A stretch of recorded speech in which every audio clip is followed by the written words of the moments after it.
নমঃ শিবায়। জ্যোতিষশাস্ত্রের এই বিশেষ অনুষ্ঠানে আপনাদের সকলকে স্বাগত। দর্শক বন্ধু, কঠোর পরিশ্রম করছেন কিন্তু পদোন্নতি হচ্ছে না, বারবার ইন্টারভিউ দিচ্ছেন কিন্তু তারপরেও সাফল্য পাচ্ছেন না। অফিসের পলিটিক্স আপনার কেরিয়ারের পথে এক প্রবল বাধা হয়ে দাঁড়াচ্ছে। যদি এমন হয়ে থাকে তাহলে এই ভিডিও আপনার জন্য। শাস্ত্রে বলা হয়েছে আমাদের চারপাশের নেতিবাচক শক্তি, গ্রহের অশুভ প্রভাব আমাদের প্রাপ্য, যা যোগ্য প্রাপ্য, তা থেকে দূরে সরিয়ে রাখে। আজ আমি আপনাদের সাথে শেয়ার করতে চলেছি প্রাচীন শাস্ত্রীয় কিছু কর্পূরের উপায়, যা আপনার প্রফেশনাল লাইফের বাধাকে দূর করে উন্নতির পথ খুলে দিতে পারে। কিন্তু ভিডিও শুরু করার আগে আমার একটা প্রশ্ন, আপনি কি কখনো অনুভব করেছেন যে যোগ্যতা থাকা সত্ত্বেও আপনার কাজের সুযোগ হাতছাড়া হচ্ছে? কমেন্ট বক্সে হ্যাঁ অথবা না লিখে জানাবেন। কর্পূর কেন? ভিডিও শুরুতেই আগে বুঝতে হবে যে কর্পূর কেন, কেন কর্পূরের ব্যবহার করতে হবে। শাস্ত্র মতে কর্পূরকে বলা হয় দহনক্ষম শুদ্ধতা, অর্থাৎ এটি শুধু জ্বলে না, এটি অপবিত্রতাকে দূর করে। আগুন যেমন সব অপবিত্রতাকে পুড়িয়ে দেয়, তেমনি কর্পূর পরিবেশের যে নেতিবাচক শক্তি তা সমস্ত কিছুকে শোষণ করে নিতে সক্ষম হয়। আপনি যদি ঘরের কোণে, অফিসে কর্পূর জ্বালান, তাহলে জমে থাকা স্থবির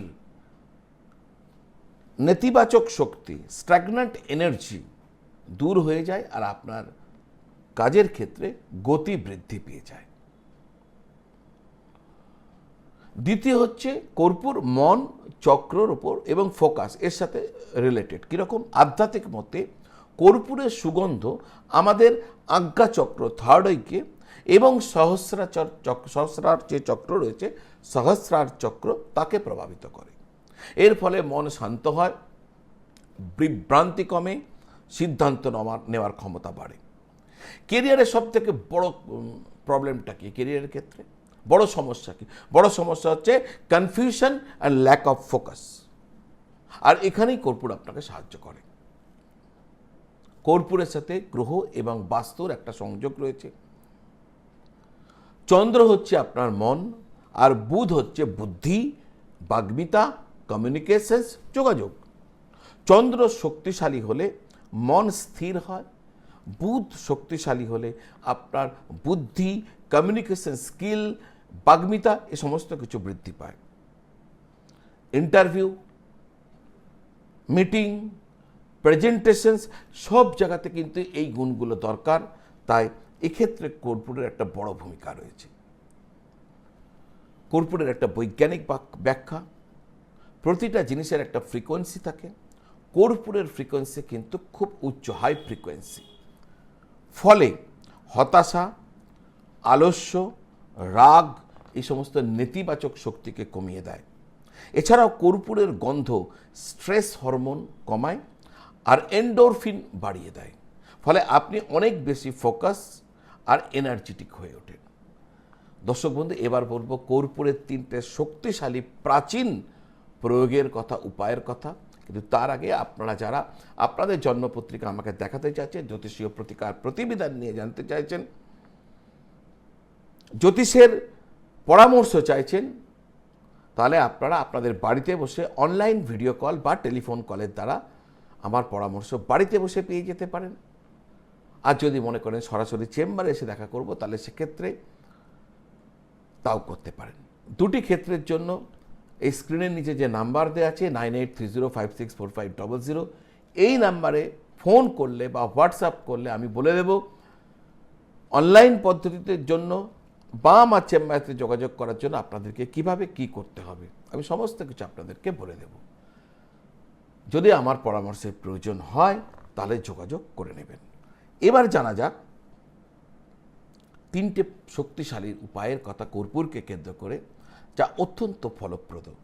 প্রথমে বলবো ইন্টারভিউ বা মিটিংয়ে সাফল্য। যদি গুরুত্বপূর্ণ কোনো ইন্টারভিউ থাকে, একটা ছোট কর্পূর পকেটে বা মানি ব্যাগে রাখুন। এটি আপনার অরাকে পরিষ্কার রাখবে আর আপনার আত্মবিশ্বাস বাড়িয়ে তুলবে। কাজ শেষ হয়ে গেলে সেটি ফেলে দেবেন। অফিস পলিটিক্স দূর করতে যারা খুব অফিস পলিটিক্সে ভুগছেন, রাত্রে শোবার আগে একটি রূপো অথবা পিতলের পাত্রে কর্পূর জ্বালাবেন আর মনে মনে বলতে থাকবেন, আমার কাজের ক্ষেত্রে যা বাধা আসছে, যা সমস্যা আসছে তা যেন দূর হয়ে যায়। এটি আপনার মানসিক চাপ কমাবে এবং নেগেটিভ এনার্জিকে দূর করবে। এই কাজটি আপনি রাত্রিকালে করবেন। কর্পূর রূপো অথবা পিতলের পাত্রে জ্বালাবেন। পদোন্নতি ও আয় বৃদ্ধির জন্য এইটা আপনাকে শনিবার করতে হবে। শনিবার রাত্রে একটি কাগজের ওপর লাল কালি দিয়ে নিজের মনের ইচ্ছা লিখুন আর তার ওপর একটি কর্পূর রেখে আপনি ওই কর্পূরটিকে জ্বালান। যখন লিখবেন, লিখতে লিখতে ভাবতে থাকবেন আর বলতে থাকবেন মনে মনে মানসিকভাবে, আমার যেন পদোন্নতি হয়, আমার যে পদোন্নতি বাকি আছে সেটা যেন ইমিডিয়েট হয়ে যায়, আমার কাজে যেন উন্নতি ঘটে, এমন ভাবতে ভাবতে লিখবেন আর সেটা ফিলও করবেন ঘটছে। তারপরে কর্পূরটা রেখে কর্পূরটা জ্বালিয়ে দেবেন। টানা 4 শনিবার এই কাজটি করবেন। দর্শক বন্ধু, প্রাচীন উপায়, বিশ্বাস নিয়ে করুন, নিশ্চয়ই আপনি ঈশ্বরের কৃপায় লাভবান হবেন।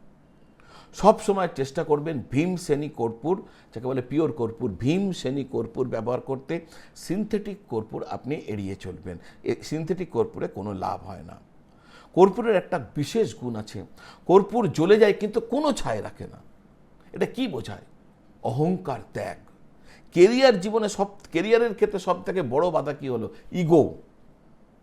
ইগো যখন দূর হয়ে যায় তখনই ইউনিভার্সের পজিটিভ এনার্জি আপনার জীবনে কাজ করতে শুরু করে।